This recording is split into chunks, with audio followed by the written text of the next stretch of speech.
Interstate 45 cuts through the heart of Texas. It connects Dallas to the Gulf of Mexico and carries hundreds of thousands of cars every single day. But behind the constant hum of traffic lies a darker truth. The country's most dangerous road is right here in Houston. I-45 is one of America's deadliest highways. One of the world's most dangerous freeways runs right through Houston. I-45. I-45. I-45. I-45. I-45. In 2023 alone, over 100 people lost their lives here, giving it one of the highest death rates per mile in the entire country. After a deadly crash on I-45 this morning, you can see that video. 105 people lost their lives on I-45. Now, Texas is spending $13 billion to rebuild it, one of the largest infrastructure projects in the state's history. It's a plan meant to fix everything that's gone wrong with this vital corridor. The flooding, the gridlock, the outdated design. But as construction crews move in, entire communities fear they'll be forced out. This isn't just a story about concrete and traffic. It's a story about the true cost of progress, measured not only in money, but in homes, lives, and trust. Please take a moment to subscribe and like the video. It really helps the channel. Interstate 45 stretches 285 miles from Dallas to Galveston, serving as a critical lifeline for Texas. But it's the section that runs through Houston that's become the focus of this $13 billion rebuild. This stretch has long been a nightmare for drivers and engineers alike. A patchwork of tight lanes, sharp interchanges, and flood-prone underpasses that simply can't handle the city's growth. Many parts of Interstate 45 don't even meet modern highway standards. During storms, the road can turn into a river. It's often too narrow to serve as a safe evacuation route, even though millions rely on it when hurricanes approach. The problem isn't just the highway, it's the city it runs through. Houston sits barely 40 meters above sea level, built on clay-rich soil that traps water instead of absorbing it. Decades of rapid urban development have replaced wetlands with concrete, leaving the city with almost nowhere for water to go. Each new storm exposes just how fragile Houston's drainage system has become. And I-45 is right at the center of it. To understand how Houston reached this point, you have to go back to the beginning. The highway started life in 1952 as the Gulf Freeway, Texas's first major expressway. Back then, it symbolized modern progress. Cars were freedom, and Houston was growing faster than almost any city in America. The oil boom of the 1970s pushed that growth even further. Suburbs expanded in every direction, and the freeway became the thread that held them together. But there was one thing Houston never had: zoning laws. Without them, neighborhoods, factories, and businesses grew side by side, crowding around I-45 in a chaotic web of development. What emerged was a city built almost entirely for cars. Today, more than 400,000 vehicles travel this corridor every day. By 2040, that number could rise by 40%. Like much of America, Houston became a place where the car wasn't an option. It was a necessity. And in a twist of irony, the route that became I-45 once followed a railway line connecting Houston to Galveston. That rail was removed to make way for the freeway, a decision that decades later, many now see as a critical mistake. The new project aims to completely rebuild I-45 through Houston, modernizing it for the century ahead. It covers the downtown corridor all the way out to Beltway 8, roughly 20 miles, divided into 3 major segments.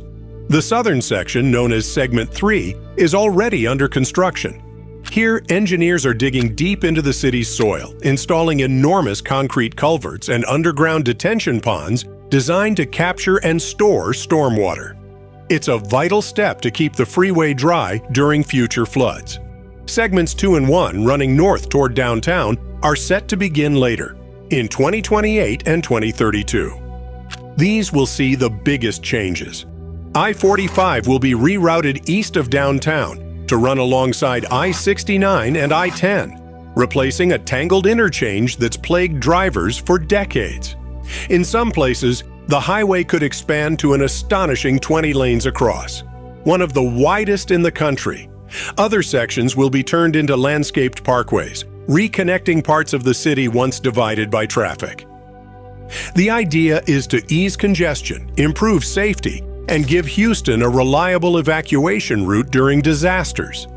It's a vision on a grand scale, the kind of project that defines a generation of engineers. But its size isn't what makes it controversial, it's where it's being built. The rebuild doesn't just pass through empty land. It cuts straight through some of Houston's oldest neighborhoods, places like Fifth Ward, Independence Heights, and near North Side. These are communities with deep roots, where generations have lived, worked, and built a shared identity. For them, the expansion of I-45 isn't progress, it's displacement. Thousands of homes and businesses lie directly in the project's path. Churches and schools face demolition. Entire blocks could vanish. Residents say they've been left in the dark, with some only learning their homes were condemned when surveyors appeared outside. Critics call it a modern segregation project, comparing it to the mid-century highways that once divided minority neighborhoods across the United States. Those projects promised progress too, but they came at a devastating social cost. For many living here, it feels like history repeating itself. Their question isn't whether Houston needs better roads, it's whether the city can build them without erasing the people who live beside them. The Texas Department of Transportation, or TxDOT, insists that's not what's happening. The agency argues that the I-45 rebuild is essential for the future of a rapidly growing city. Houston's population is expected to rise by 80% by 2050. 9 of Texas's 25 most congested roads already fall within the I-45 corridor. Texas Department of Transportation says the upgrades will create a safer, more efficient highway while delivering billions in economic benefits. Officials estimate the project will generate $43 billion in total impact and promise $30 million in direct housing aid for displaced families. They've also pledged environmental improvements, better drainage, noise barriers, green spaces, and a redesigned layout that could reduce flooding and emissions. For Texas Department of Transportation, the project represents progress, but for opponents, the numbers don't add up to justice. They worry that financial compensation can't replace the cultural fabric being torn apart, that no amount of mitigation can undo the loss of a community. Right now, construction on Segment 3 is well underway. Excavators are reshaping Houston's southern suburbs, while designers finalize plans for the northern sections. Public consultations are continuing, with activists organizing door-to-door campaigns and neighborhood meetings to push back against the expansion's most damaging effects. But the final version of this project is still in flux. Funding changes, political shifts, or federal oversight could alter the timeline or even the design itself. What happens next will depend not just on engineers and budgets, but on the public pressure shaping those decisions. In many ways, I-45 has become a test case, a symbol of America's infrastructure dilemma. Cities across the country are rebuilding highways first designed in the 1950s, facing the same question Houston now confronts. Can we modernize without repeating the mistakes of the past? Can progress include everyone?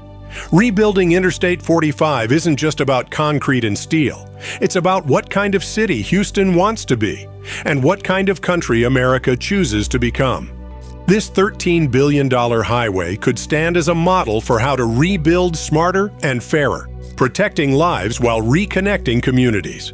Or it could become a warning, a reminder that the road to progress is often paved with consequences we can't ignore. When the final lane opens and the traffic begins to flow, I-45 will once again carry millions through the heart of Texas. But the story it tells won't just be about engineering. It will be about the people who built it, the people who lost to it, and the choices that defined what kind of future this road was meant to lead to.